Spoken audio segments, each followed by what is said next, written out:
Oke, sebelum kita masuk dan mendengarkan firman Tuhan hari ini, mari kita masuk ke dalam doa terlebih dahulu. Mari kita berdoa. Kami memuji dan menyembah Kau, Tuhan Yesus, Raja dan Juru Selamat kami yang hidup, yang di dalam kemurahan dan anugerah-Mu yang begitu besar kepada kami. Kau telah datang ke dalam dunia ini dan mengatasi masalah terbesar yang ada di dalam kehidupan manusia, yaitu dosa-dosa kami, Tuhan.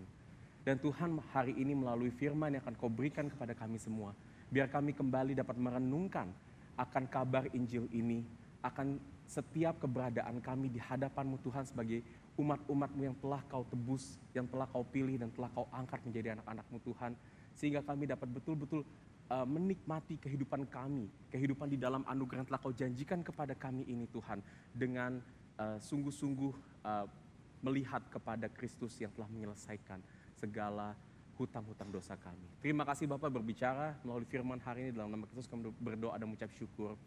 Amin.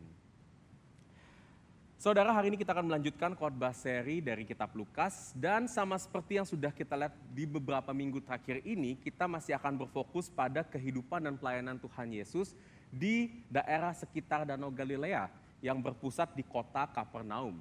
Nah, selama beberapa minggu terakhir ini kita sudah banyak menyaksikan mujizat-mujizat Tuhan Yesus.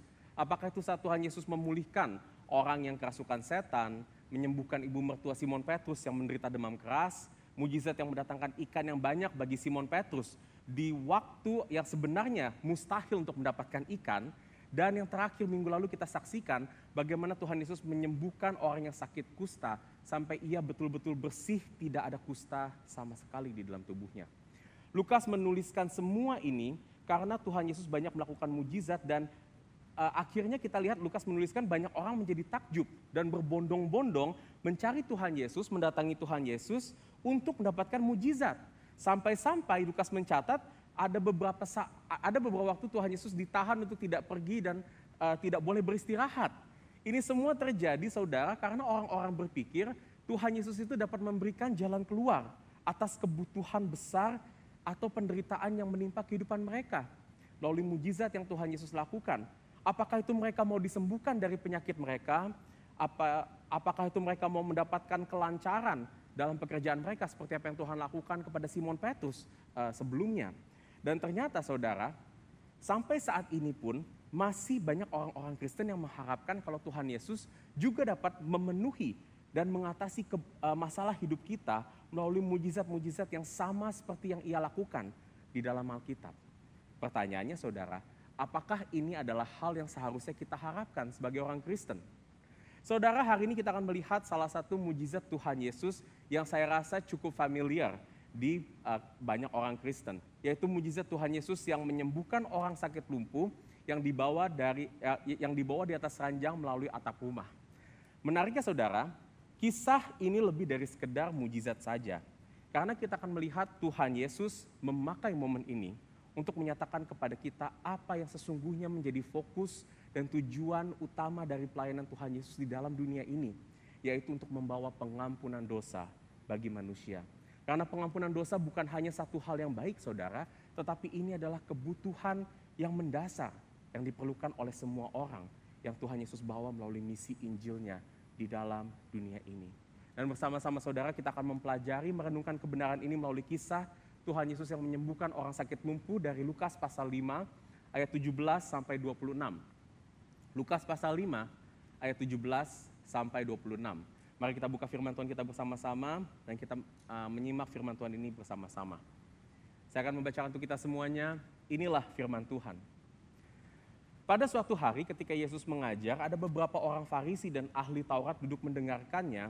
Mereka datang dari semua desa di Galilea dan Yudea dan dari Yerusalem. Kuasa Tuhan menyertai dia sehingga ia dapat menyembuhkan orang sakit.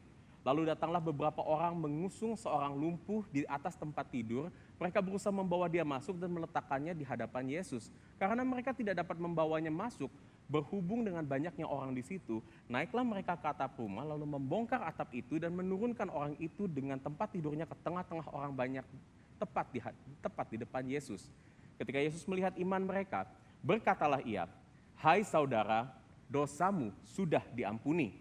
Tetapi ahli-ahli Taurat dan orang-orang Farisi berpikir dalam hatinya, siapakah orang yang menghujat Allah ini? Siapa yang dapat mengampuni dosa selain daripada Allah sendiri? Akan tetapi Yesus mengetahui pikiran mereka, lalu berkata kepada mereka, apakah yang kamu pikirkan dalam hatimu? Manakah lebih mudah mengatakan, dosamu sudah diampuni, atau mengatakan bangunlah dan berjalanlah? Tetapi supaya kamu tahu bahwa di dunia ini anak manusia berkuasa mengampuni dosa, berkatalah ia kepada orang lumpuh itu, kepadamu kukatakan, bangunlah, angkatlah tempat tidurmu, dan pulanglah ke rumahmu.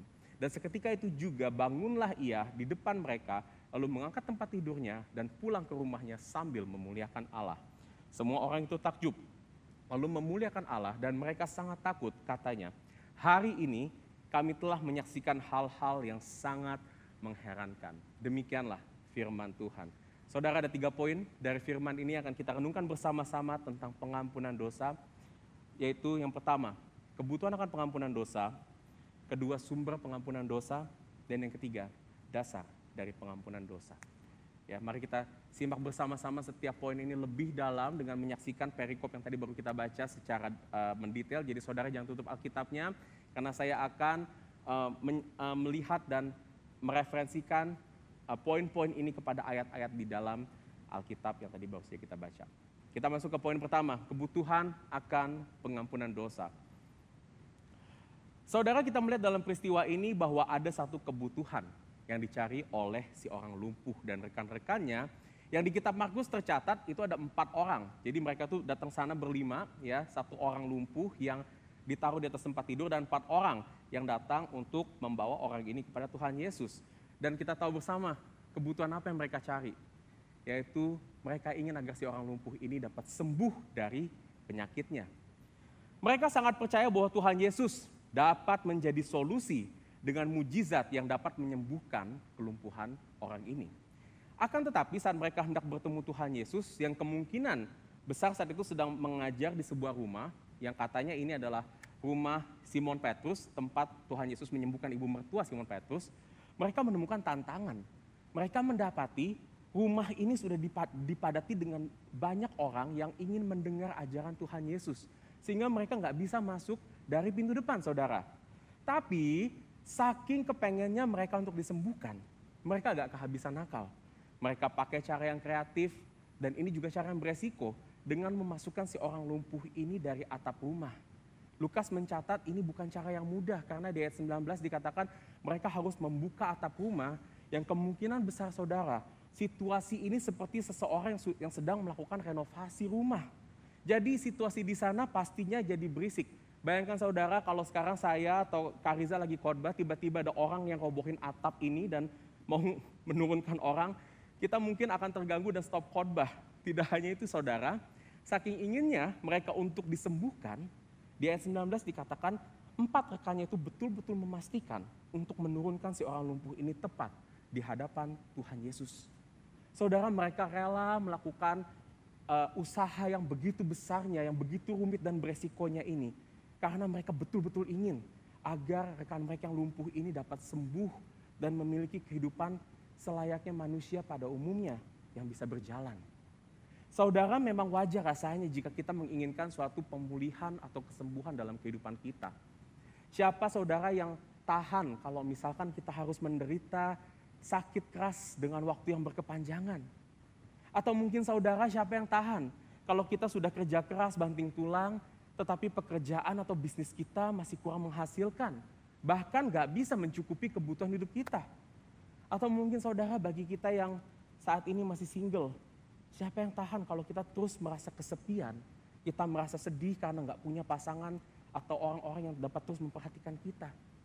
Atau mungkin bagi kita yang sudah menikah, kita mungkin berpikir seberapa lamakah kita harus bersedih untuk menunggu dan berusaha mendapatkan keturunan, mendapatkan anak yang kita inginkan. Saudara, kita seringkali mengejar semuanya ini karena kita pikir hal-hal yang tadi saya sebutkan adalah kebutuhan utama kita. Karena kita pikir tanpa hal-hal ini, kelangsungan kehidupan manusia itu dapat terancam. Bagi kita yang sakit, kita pikir kita harus sembuh, karena kalau tidak, sakit akan mendekatkan kita pada kematian yang menakutkan. Kalau bisnis dan pekerjaan kita tidak menghasilkan, maka kita pikir kita nggak bisa punya uang yang cukup dan kita nggak bisa menghidangkan makan di atas meja. Dan kita bisa sakit, bahkan mati kelaparan karenanya.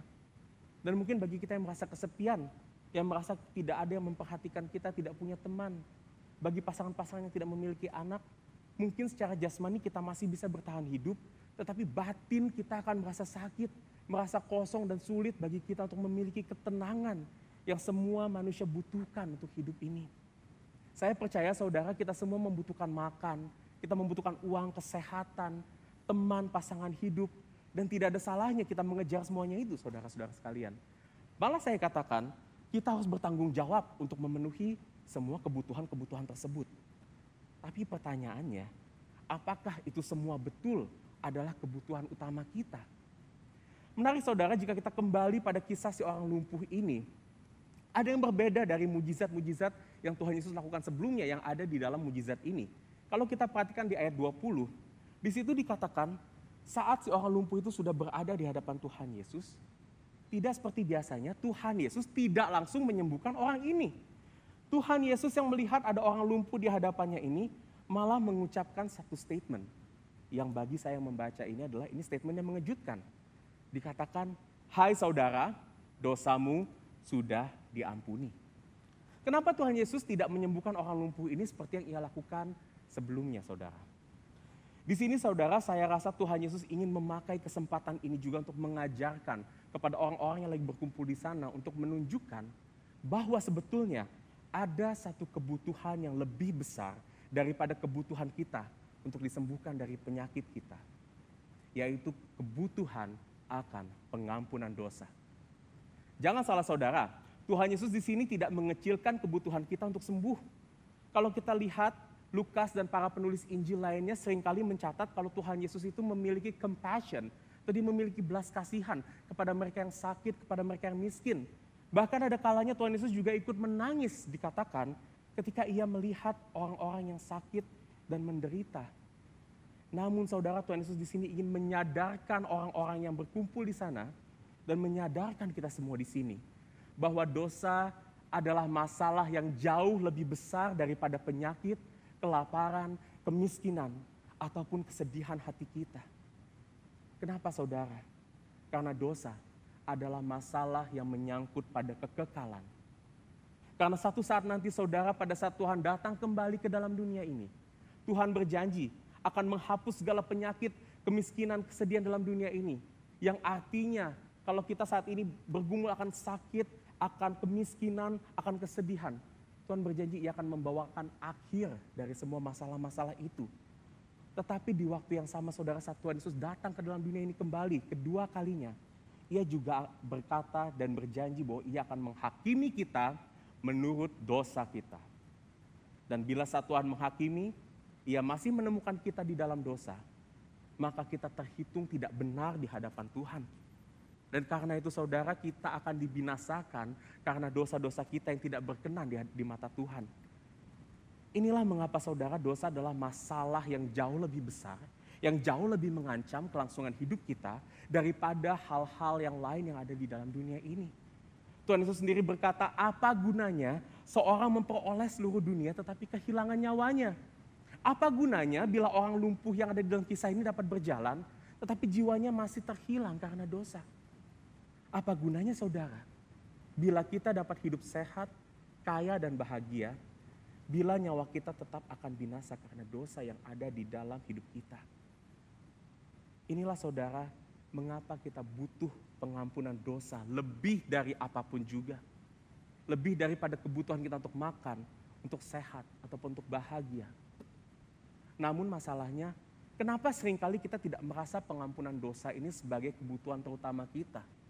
Mengapa kita tidak mengejar pengampunan dosa ini, segiat kita mengejar kebutuhan-kebutuhan lainnya? Saudara, jika kita atau ada keluarga orang yang kita kasihi mengalami sakit keras, saudara, kita pasti akan berusaha untuk sekuat tenaga mencari pengobatan yang terbaik. Bahkan kalau uang kita nggak cukup, kita bahkan rela menjual harta kita bahkan rela untuk kerja ekstra, kita bahkan rela untuk hutang sana-sini sampai memohon belas kasihan kepada orang-orang sekitar kita, supaya kita atau orang yang kita kasihi bisa sembuh. Tapi ironisnya saudara, kalau tentang dosa, kita seringkali tidak terlalu berusaha untuk mengatasinya. Bahkan banyak dari kita menganggap dosa itu bukan masalah terbesar hidup kita. Jadi kita gak fokus dan kita merasa gak urgent untuk mengatasi masalah dosa dengan segenap hati kita. Kenapa demikian? Saudara, paling gak saya menemukan ada 2 alasan. Kenapa kita tidak terlalu terfokus, tidak terlalu urgent, tidak segiat itu mau mengatasi masalah dosa kita. Pertama saudara, ini terjadi karena kita salah mengerti akan dosa. Seringkali saudara, kalau kita melihat dosa, kita hanya melihat dosa itu sebagai perbuatan buruk yang kita lakukan. Sehingga kita merasa kalau kita tidak selalu berdosa, kalau kita tidak melakukan perbuatan buruk. Tetapi saudara, firman Tuhan berkata dosa itu mencakup hal yang lebih besar daripada sekedar perbuatan buruk kita. Dosa sejatinya berbicara tentang pemberontakan hati kita yang menggantikan Tuhan dengan berhala-berhala lain dalam hidup kita. Karena itu saudara, segala hal yang keluar dari diri kita, termasuk hal-hal yang baik sekalipun, kita tidak lakukan itu untuk kemuliaan Tuhan, tetapi untuk berhala-berhala lain yang kita sembah.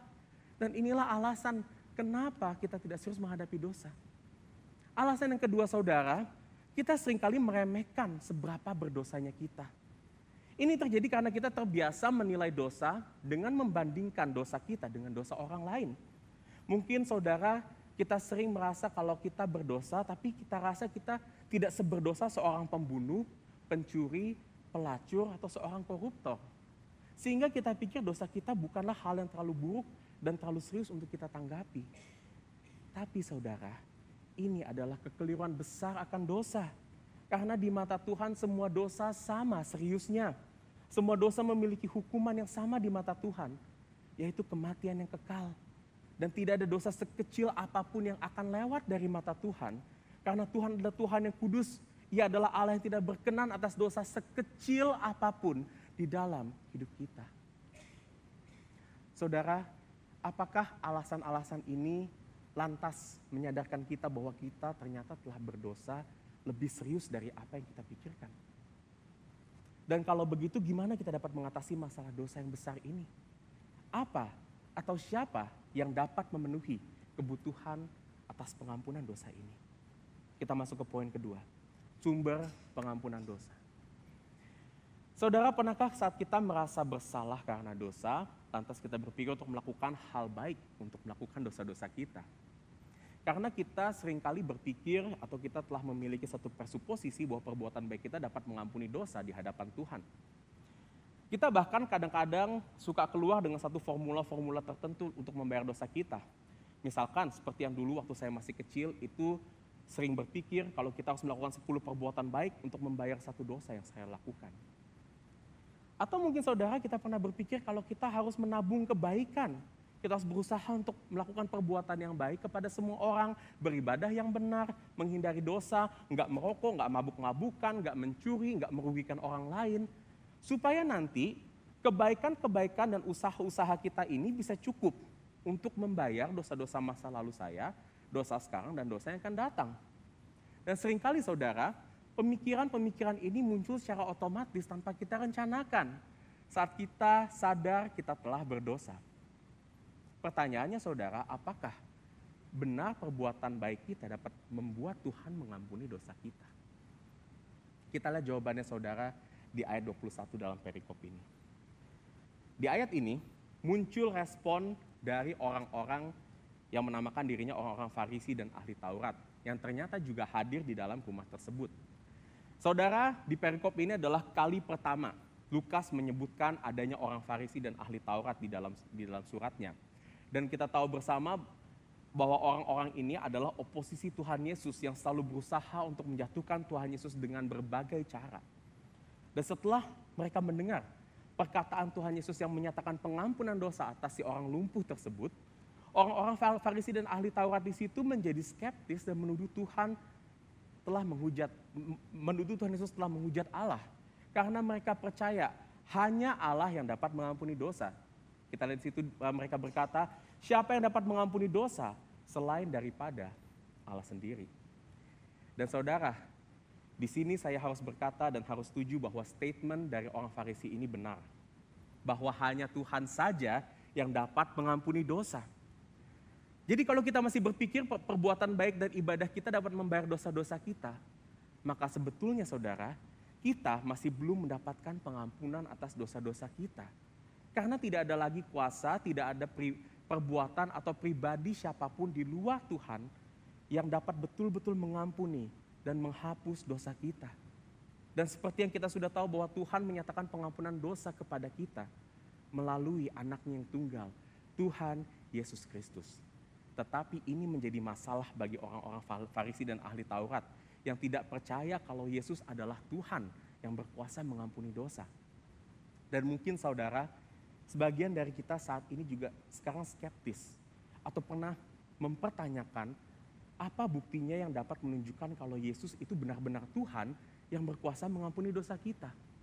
Alkitab nggak pernah mencatat kalau Tuhan Yesus pernah berkata secara langsung kalau dia adalah Tuhan. Kita nggak pernah ketemu di seluruh kitab Injil atau di bagian manapun di mana Yesus berkata, akulah Tuhan. Akan tetapi saudara, meskipun Tuhan Yesus tidak pernah berbicara secara eksplisit kalau ia adalah Tuhan, Alkitab dengan jelas dan tidak terelakkan menunjukkan dengan jelas bahwa Yesus adalah Tuhan. Terutama di dalam kitab Lukas dan semua kitab-kitab Injil, semua penulis Injil sepakat menunjukkan Yesus adalah Tuhan melalui pengajaran, melalui mujizat, dan melalui seluruh kehidupan yang ia jalani di dalam dunia ini. Dan salah satunya saudara yang akan kita lihat melalui kisah mujizat menyembuhkan orang lumpuh ini. Dari mana kita dapat melihat bahwa Yesus betul-betul adalah Tuhan yang berotoritas di dalam kisah ini. Pertama saudara kita lihat di ayat 24. Di situ Tuhan Yesus menyatakan dirinya sebagai penggenapan yang dikatakan anak manusia yang berkuasa mengampuni dosa. Dan saudara, pernyataan ini, kata anak manusia ini bukanlah kata yang sebenarnya asing di telinga orang Farisi dan ahli-ahli Taurat. Karena sebenarnya ini adalah nubuatan yang sudah tertulis di Daniel pasal ke-7, di mana di situ dikatakan bahwa Tuhan Allah yang dinyatakan di situ sebagai the Ancient of Days, atau yang lanjut usianya di bahasa Indonesia, dikatakan akan memberikan segala kuasa dan kemuliaan kepada pribadi yang dikatakan sebagai anak manusia. Di mana anak manusia ini adalah pribadi Allah yang juga sepenuhnya berkuasa atas dunia ini. Dan yang kedua, Tuhan Yesus membuktikan nubuatan ini di ayat yang sama, di ayat 24, dengan mengatakan kepada si orang lumpuh tersebut untuk bangun, angkatlah tempat tidurmu dan pulanglah ke rumahmu. Lalu Lukas mencatat di ayat ke-25, dikatakan seketika itu juga si orang lumpuh itu bangun di depan mereka, lalu mengangkat tempat tidurnya dan pulang ke rumahnya sambil memuliakan Allah. Saudara perhatikan kalau kita lihat Lukas di sini menunjukkan ayat 24 dan 25, kalau Yesus tidak hanya berhasil menyembuhkan orang lumpuh ini, tetapi ia betul-betul dapat melakukan dengan persis seperti apa yang Tuhan Yesus perintahkan. Kita lihat persamaan kata yang dipakai Lukas di dua ayat ini, ayat 24 dan 25. Menunjukkan kalau ia bangun, mengangkat tempat tidurnya, dan pulang ke rumahnya. Ini menunjukkan satu hal saudara, bahwa perkataan Tuhan Yesus itu bukan perkataan yang biasa-biasa saja. Perkataan Tuhan Yesus adalah perkataan yang memiliki kuasa, di mana apa yang terjadi pada orang lumpuh itu sesuai dengan akurat, seperti apa yang Tuhan Yesus katakan. Melalui mujizat ini saudara, Tuhan Yesus ingin menyampaikan bahwa apabila si orang lumpuh ini sembuh sesuai dengan perkataan Tuhan Yesus, maka saat Tuhan Yesus berkata, dosa-dosamu diampuni, maka saudara, pastilah dosa-dosa kita akan diampuni. Karena perkataan Yesus, perkataan yang memiliki kuasa, dan karena itu saudara, ini adalah perkataan yang berasal hanya dari Tuhan semata. Dan ini semua terjadi saudara karena Tuhan Yesus itu bukan hanya manusia biasa.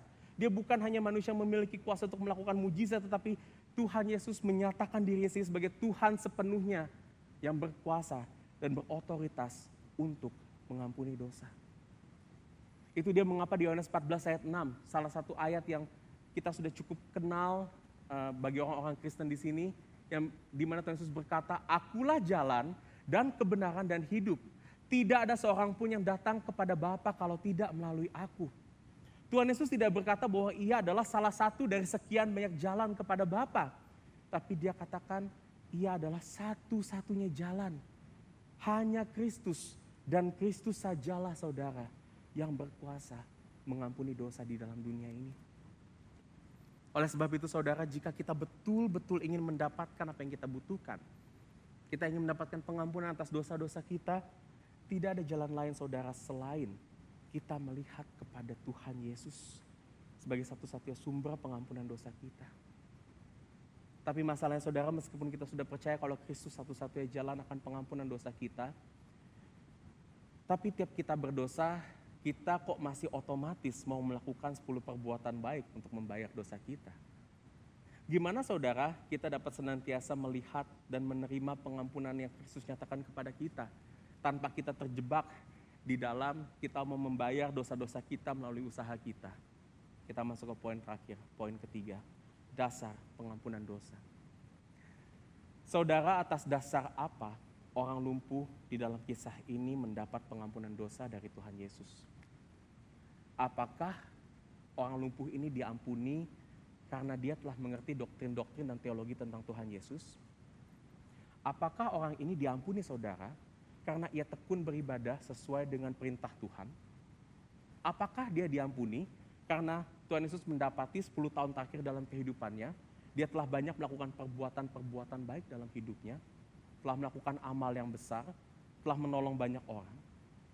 Saudara perhatikan di ayat 20, Lukas mencatat, ketika Yesus melihat iman mereka, berkatalah ia, hai saudara, dosamu sudah diampuni. Apa dasar pengampunan dosa orang lumpuh ini? Perbuatan baik, ibadah, teologinya? Tidak saudara. Orang lumpuh ini diampuni karena iman. Iman ini saudara yang membedakan antara orang lumpuh dan orang Farisi di dalam kisah ini. Orang lumpuh ini mungkin tidak tahu terlalu banyak pengetahuan Alkitab seperti orang Farisi. Tetapi karena iman saudara, ia percaya bahwa Yesus adalah Tuhan yang sanggup menyembuhkan dirinya. Sedangkan di sisi lain, orang Farisi yang tahu banyak kebenaran firman Tuhan, ia tidak percaya, ia tidak beriman kepada Kristus yang adalah Tuhan yang berkuasa atas mengampuni dosa kita. Ibrani pasal 11 mengatakan iman adalah dasar dari segala sesuatu yang kita harapkan, dan karena imanlah kita percaya bukan hanya karena kita tahu dan mengerti tentang Kristus, tapi kita juga mempercayai Kristus sepenuhnya dengan segenap jiwa, hati, dan pikiran kita. Oleh karena itu seperti yang dinyatakan dalam liturgi yang tadi Kariza bawakan di Efesus 2 ayat 8-9. Dikatakan di situ dengan jelas bahwa Tuhan menyelamatkan kita melalui iman dan bukan hasil usaha kita sendiri. Karena imanlah saudara, kita dapat yakin kalau Tuhan betul-betul sudah mencurahkan pengampunan atas dosa-dosa kita terlepas dari usaha kita. Karena iman tidak berdiri sendiri. Iman selalu memerlukan objek, dan objek itu tidak lain adalah Kristus sendiri. Anak manusia yang datang untuk mengampuni dosa-dosa kita, yang ia sudah selesaikan dengan sempurna melalui kematiannya yang menggantikan dosa-dosa kita di atas kayu salib. Iman akan selalu mengarahkan kita kepada salib Kristus yang telah selesai. Dan karena itu, iman akan memastikan kita bahwa pengampunan dosa kita sudah dibayar lunas oleh Tuhan Yesus. Dan kalau sekarang kita melakukan ibadah dan perbuatan baik di dalam hidup ini saudara, kita tidak lagi melakukannya untuk membayar dosa-dosa kita, tetapi sebagai buah dan ucapan syukur atas pengampunan dosa yang telah Kristus anugerahkan bagi kita, yang kita terima hanya melalui iman semata. Saudara, firman Tuhan hari ini berkata kebutuhan terbesar kita akan pengampunan dosa sudah sepenuhnya dipenuhi oleh Kristus. Namun tidak bisa dipungkiri kalau kita masih tetap bergumul atas kebutuhan hidup kita lainnya. Apakah itu kita yang ingin disembuhkan dari sakit penyakit? Apakah kita itu yang berharap orang terdekat kita dapat disembuhkan dari penyakitnya? Apakah kita yang saat ini sedang mencari pekerjaan, pasangan hidup, atau apakah kita sedang menantikan keturunan atau anak bagi yang sudah menikah? Ingat saudara, Tuhan tetap peduli terhadap semua kebutuhan hidup kita. Tuhan tidak mengecilkan kebutuhan-kebutuhan jasmani kita, dan ia pun mengerti, dan ia ikut merasakan semua pergumulan-pergumulan yang memang berat untuk kita jalani saat ini. Tapi di waktu yang sama saudara, biarlah kabar pengampunan dosa ini kembali mengingatkan kita bahwa meskipun kita kekurangan di dalam dunia ini, tetapi jiwa kita tidak akan kekurangan. karena Tuhan telah mengampuni dosa-dosa kita. Maka kini kita sudah memiliki Kristus, Sang Anak Manusia yang berkuasa atas dunia ini, tinggal di dalam hidup kita. Dan Kristus memastikan bahwa kekurangan-kekurangan dalam hidup kita itu tidak akan merampok dan merubah keselamatan yang Tuhan sudah anugerahkan bagi kita semuanya. Malah Tuhan akan memakai segala kekurangan kita, supaya anugerah Tuhan di dalam hidup kita itu semakin kelihatan, semakin bertumbuh melalui iman kita. Dan seiring iman kita bertumbuh, kita akan melihat Kristus yang lebih indah, Kristus yang lebih mulia, Kristus yang lebih berharga. Sampai seisi dunia ini menjadi suram oleh sinar kemuliaan Kristus yang ada di dalam kehidupan kita. Saya akan tutup firman hari ini saudara dengan kesaksian dari seorang yang bernama Joni Eareckson Tada. Dia adalah seorang yang awalnya bercita-cita untuk menjadi seorang perenang. Tetapi di usia 18 tahun ia mengalami kecelakaan saat ia lagi mau latihan berenang, ia terjun ke dalam kolam. Ternyata kolamnya tidak terlalu dalam, sehingga kepalanya terantuk dan akhirnya ia hidup dari umur 18 tahun sampai sekarang, lumpuh total dari leher ke bawah. Dan seketika saudara, saat ia tahu ya udah gak bisa berenang lagi, ya sudah tidak bisa bergerak lagi, impiannya hancur.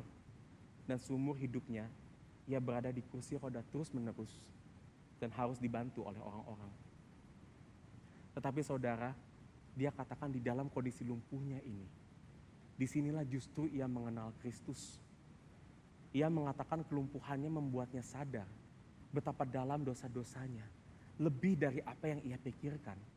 Tetapi dia juga menyadari betapa besarnya kasih pengampunan Tuhan yang lebih besar membayar semua dosa-dosanya. Sampai ia berkata satu statement yang terkenal sekali saudara. Lebih baik saya lumpuh dan mengenal Kristus daripada saya bisa berjalan dan tidak mengenal Kristus. Saudara, saya ketika mendengar statement ini, saya sendiri merinding saudara. Apakah saya sendiri bisa mengucapkan statement ini, saya tidak tahu. Tapi saudara, satu hal yang dialami oleh Joni Eareckson Tada, yang dialami oleh orang lumpuh di dalam Alkitab ini, juga dapat kita alami dalam kehidupan kita. Karena Kristus, Tuhan yang telah datang menjadi manusia, telah menyelesaikan dosa-dosa kita. Dan meskipun ada banyak hal di dalam dunia ini yang akan membuat kita menderita, kekurangan, ada kebutuhan-kebutuhan hidup kita yang mungkin belum tercukupi saat ini saudara, Tuhan dapat memakai itu semua untuk kemuliaan namanya dan menunjukkan keindahannya kepada kita semuanya. Mari kita berdoa. Bapa, sungguh kami mengucap syukur. Tiada kata yang dapat mengekspresikan Tuhan betapa bersyukurnya kami atas kemurahan-Mu yang telah Kau nyatakan di atas kayu salib bagi dosa-dosa kami. Kau tidak hanya Allah yang mampu Tuhan untuk mengatasi dosa-dosa kami, tapi Kau Allah yang terlebih lagi Tuhan berbelas kasihan, Kau yang terlebih lagi bermurah dan beranugerah kepada kami Tuhan. Sehingga di dalam kasih-Mu yang besar, Kau menyelamatkan kami Tuhan. Bukan karena kami hebat, bukan karena siapa kami, tetapi hanya karena kasih karunia-Mu saja. Kau menyelamatkan kami yang Kau nyatakan di dalam iman.